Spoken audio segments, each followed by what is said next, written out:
Welcome to a new episode of the EADV Podcast.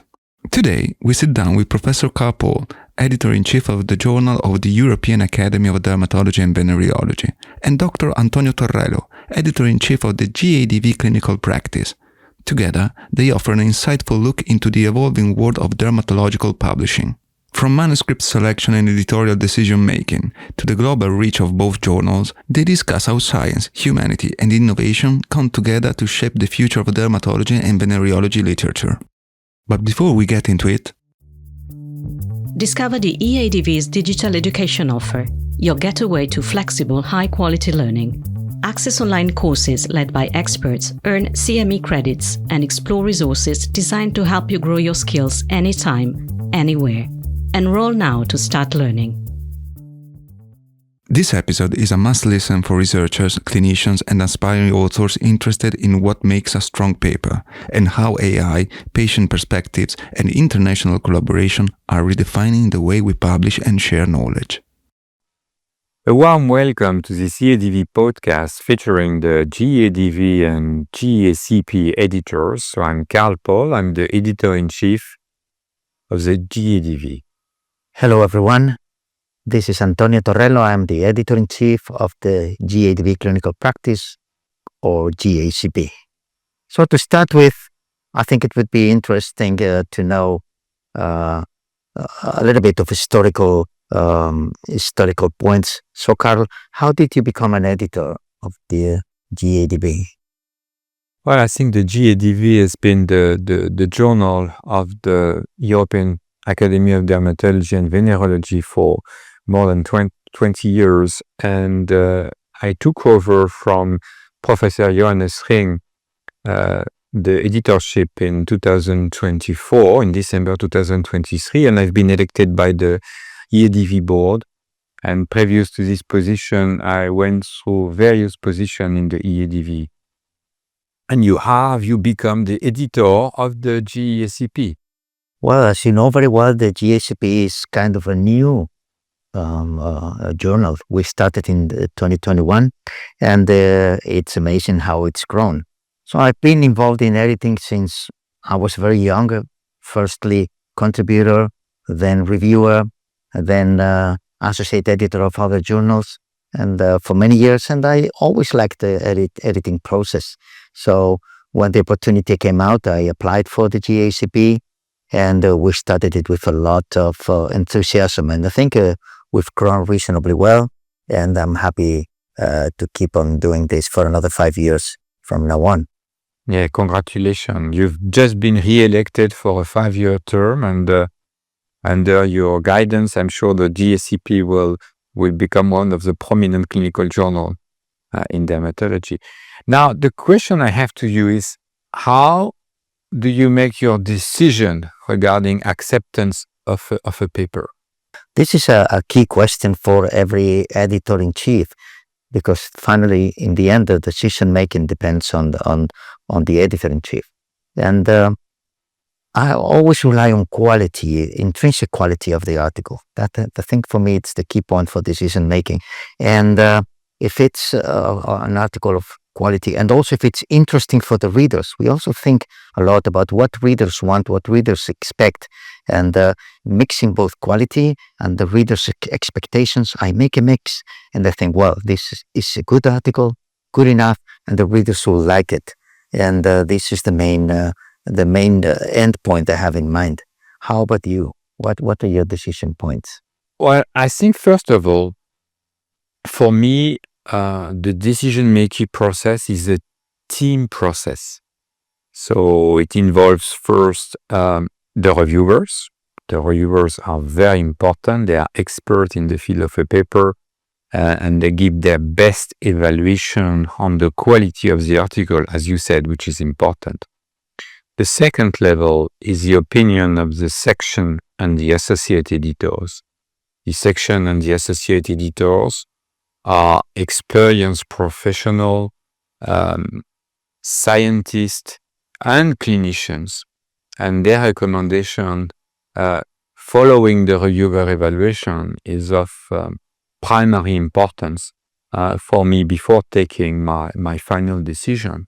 So it's looking at the complete body of evidence that is supporting my decision. And for more than 95% of the decision, I'm in agreement with the section editors, the associate editor, and also the reviewers. And the final questions I'm asking myself is, what is the key message of the paper?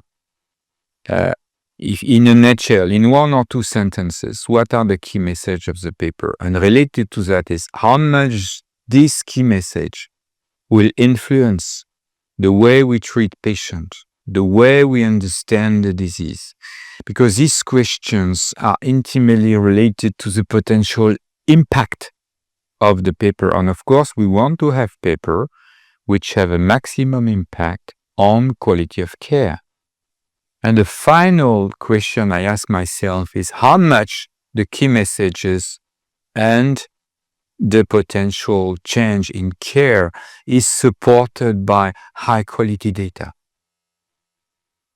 And when the answer to these three questions is yes, I give a final approval. What about you? I follow the same process with, of course, the section editors, and the reviewers' opinions are absolutely great most of the time. So we are most indebted to them. But at first glance, I think when you read an article even before you send it out for review, you feel something. There's something, a light brights on your mind and say, well, this is going to be a great submission.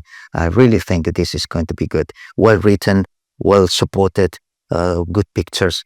This is not only the intrinsic message, but also the formal aspects of the article are also extremely important. So all the, of course, the process is multifactorial, as you've said, and it's team opinions and reviewers and so on opinions. And finally, what the key message and everything all together makes a decision, which is finally yes or no, which is sometimes quite dramatic, saying yes or not, even though some articles may be in the middle of yes or no. But I think when you feel an article is good, so I think you feel it from the beginning. I think I'm sure you have the same opinion.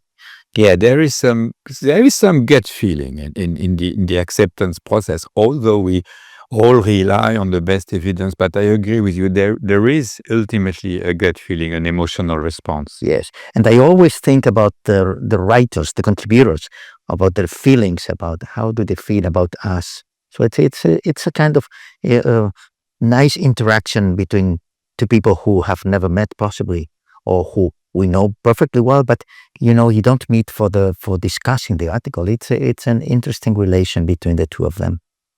So Carle, I would like to know, well, you're leading a wonderful journal. It's one of the best in the world, and it's one that I've always liked very much. So what do you think is the importance of the JEADV for the scientific community in dermatology and related specialties? Well, I think the JEADV has been made by the people who published, the authors, has been made by the successive work of the editors-in-chief, Professor Jean-Paul Horton, Professor Johannes Ring, who were really very important in the development of the journal. And the journal is also the expression of the member of the society, the JEADV member, who are now more than 13,000. So it's really the representation of the society. And I think the importance of the society is growing because of the growing number of members who come from all over the world. So the impact of the journal is a global impact, because many of our readers and many of our authors come from outside Europe. Many of the readers and the authors come from Asia, from the Americas, from Australia and Africa. So it has a global reach. Ultimately, I think the journal is also here to promote, the scientifically based medicine, but also humanity-based medicine. And we try to balance between high scientific quality, but also look at quality of life, patient-related outcome, and try to embrace the diversity of practice and also the complete, healthcare representatives, including patients, physician, non-physician. And we believe the impact of the papers can be very positive on healthcare worldwide by improving the quality of practice and promoting positive innovation. That's how I see it. What do you see as impact of the JEADV clinical practice in the future? I think it's the GACP is covering a very important part of the scientific practice of dermatology. So, and I think the reason why it started out, it's because, as I think you may agree, that the most impactful journals had a shift towards cold dermatology, if I can call that. So let's say clinical trials, evidence-based, but still dermatology has a lot of clinical variability, and there's a lot of diseases that are not very well covered in the scientific journals. And still the clinical practice is what really matters to most dermatologists worldwide. And I think the way the clinicians meet everyday challenges in the clinical practice is very important, not only those related to research or basic research or clinical research. I think clinical practice is extremely important, and we want to cover that in the GACP, and we welcome all the contributors who want to share the clinical practice tips and studies and experience with the other readers, which I think is something like a community-based interchange of information that I think it's most lovely. And I think our readers are very satisfied with the way we are dealing with it, and they are happy to see the clinical practice impact of the journal in their own clinical practice daily. Yeah, absolutely. I need to thank you because some of my junior doctors, submitted case series to the GACP, and I would like to thank you for your input to improve the quality of the paper. And I think the papers published in the GACP have high clinical relevance, as you said, because they deal with rare disease, individual cases, and they provide an excellent platform for us to learn from experience. Absolutely, yes. And what as an editor-in-chief of the JEADV, which is a leading journal, what are your innovations, new projects for your duty, and what are you thinking of for the next months or years in the JEADV? So the new initiatives that we are pursuing are initiatives in the direction of the patients. So we have just implemented the plain language summary for articles. The plain language summary is supposed to deliver in simple terms the innovation, the new disease understanding and new treatment to the patients via the plain language summary, and this has been implemented. Another initiative is what we call the patient voice. So the patient voice is a specific section of the journal that will be dedicated to text, which is written by the patient. And this will allow the patients to contribute to the journal, but also maybe allow the physicians to better understand the patient perspective, take into account the patient perspective on the disease, and maybe also develop some kind of better empathy towards the patients by listening to their story, to their journey, to their experience.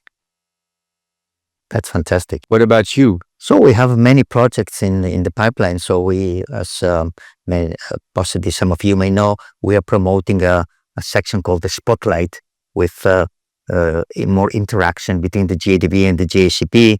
we're also trying to promote also always the patient's voice in our patient's page, which is a section that we've had from the beginning. And we're also exploring new channels of communication, not only text, but also exploring some web materials, which are definitely for us in the pipeline, also teaching and training other young colleagues, and finally publishing supplements or supplementary issues or other special issues regarding different kinds of skin diseases or conditions or related things. So I think we have a bright future ahead, as well as for the JEADV, which is a great journal. So Carle, if we go back to our listeners and viewers, what do you think would be a tip or an advice for anyone who's trying to contribute for the JEADV, how to develop a good paper? What is your advice for the authors to maximize the impact of the article? I think that's a very good question. My perspective is people have to, of course, the paper has to deliver something that is new, that has clinically relevance, and that contributes to better disease understanding or better patient care.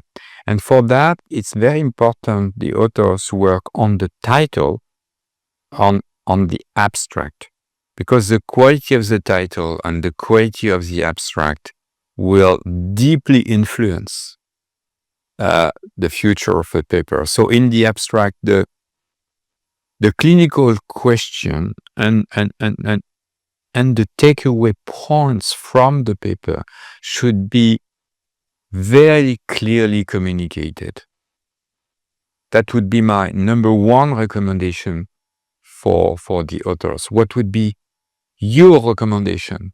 There are so many I can give, but I'm still part of that kind of romantic dermatology. We've had a long career, you and I, and they still like morphology, and they like the beauty of and the quality of images. So I think that is always attractive, and I don't think we should lose these kind of feelings or this kind of background in dermatology. We are seeing patients, and patients show the lesions to us, and the lesions look in many different ways. And I think this is part of the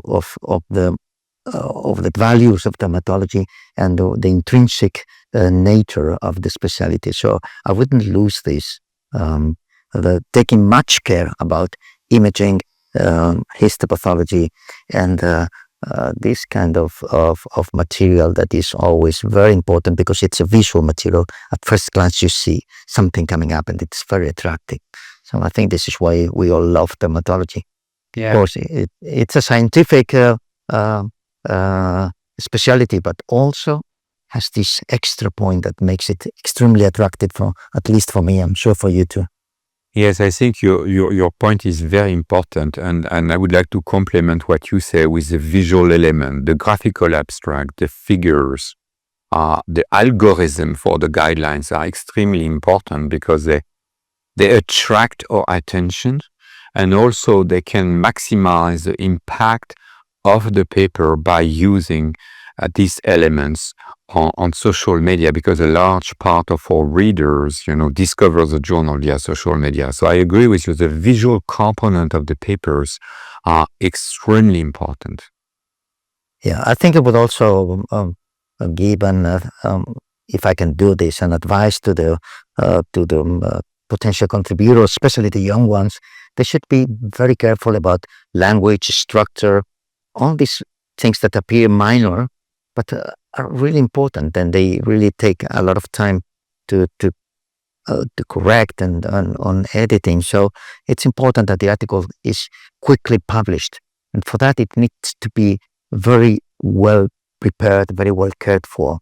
And this is why I think the role of senior contributors is so important in leading the young ones in this purpose. So just to finish, Carle, I think it's been a great conversation. So we all know that artificial intelligence is coming up.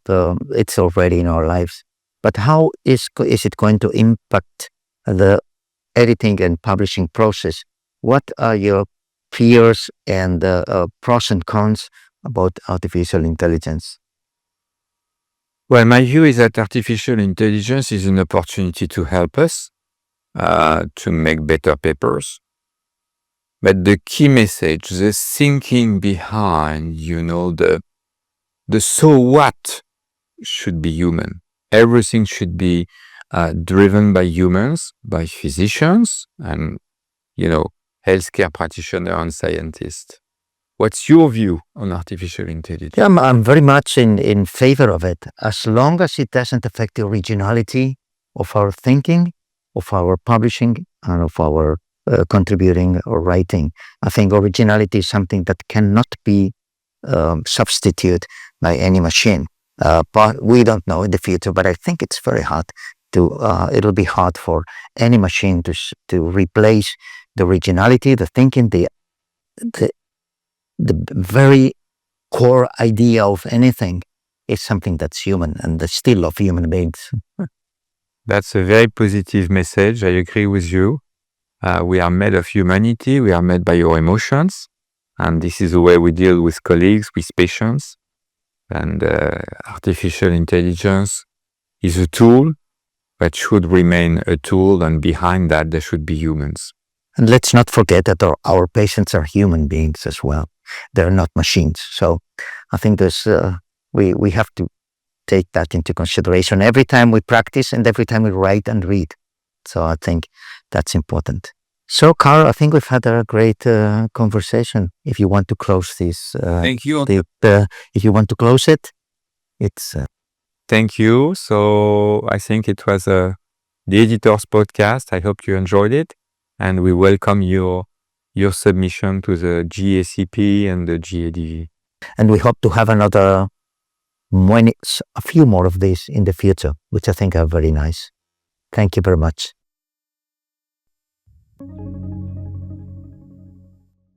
Thank you for listening. And if you haven't already, please make sure you subscribe on Apple Podcasts, follow us on Spotify, or otherwise you can find us on any major podcast provider. We appreciate you joining us and look forward to presenting more interviews on other important topics. If you're a regular listener to our podcast, we would love to hear from you. Your feedback will help us improve the show and develop episodes that you're interested in hearing. To participate in the short survey, simply follow the link in the show notes of this episode. Thank you for your support. It means a lot. Until the next episode, take care of your skin.